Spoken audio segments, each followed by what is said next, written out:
Hindi ya kwamukira matamu ma wabici ministry-inĩ itiganĩte, Minista erũ nĩmeranĩire kũruta wĩra na kwambĩrĩria motungata kũrĩ mũingĩ na njĩra nginyanĩru. Minista Susan Wafula amũkĩrĩte ministry ya ũgima wa mwĩrĩ kuma kũrĩ mũtahi Kagwe. Aden Duale akamũkĩra ministry ya ũgitĩri wa kĩmbirarũ kuma kũrĩ Eugene Wamarwa, nake Simon Cherugui akorwo akĩamũkĩra ministry ya thutha kũrĩa ningĩ aneanire matamu ma wabici ya Labour kũrĩ minister mwerũ Florence Bole.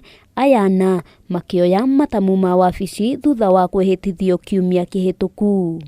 Kũringana na ũrĩa ũrarĩ minista wa ũgima wa mwĩrĩ mũtahi Kagwe, ndarĩ na nganja atĩ ministry ĩno nĩ ĩgũkorwo ĩgĩka wega makĩria, akiuga arĩ na mwĩhoko mũnene wa atĩ motungata ma ũgima wa mwĩrĩ nĩ megũkorwo makĩgacĩra makĩria rungu rwa minista mwerũ. We are planted in places in different seasons for a reason. And I want to call upon my colleagues and to call upon everybody else within the ministry that as we land, as we are planted here for this season, let us make a difference. Kagwe augĩte ona gũtuĩka oereire wabici ĩno ihinda-inĩ rĩrĩa kwarĩ na moritũ maingĩ ma COVID-19, wabici ĩno nĩ ĩrahotire gũkinyanĩria maingĩ ma motungata marĩa mũingĩ ũrabataire. There is a lot of work going on. There are a lot of initiatives that are currently happening, all the way from the manufacturing of vaccines in our country via BioVax, which is a new organization, to the formation of the National Public Health Institutes, so that we can be more efficient in handling diseases that come to us.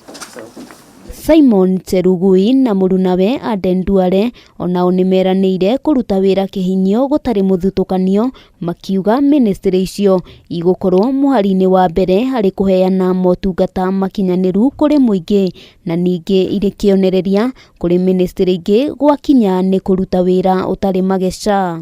There are a number of challenges and a number of opportunities ahead of us, and we have to seize those opportunities. We have to grow, we have to focus on our consolidation, aggregation of our members. In serious challenges, I will always consult and listen to and see how. Parliament taught me the art of consensus building. So I will listen to your counsel. Handũ-inĩ ha Kameme TV, rĩtwa rĩakwa nĩ Wambui wa Njũgũna.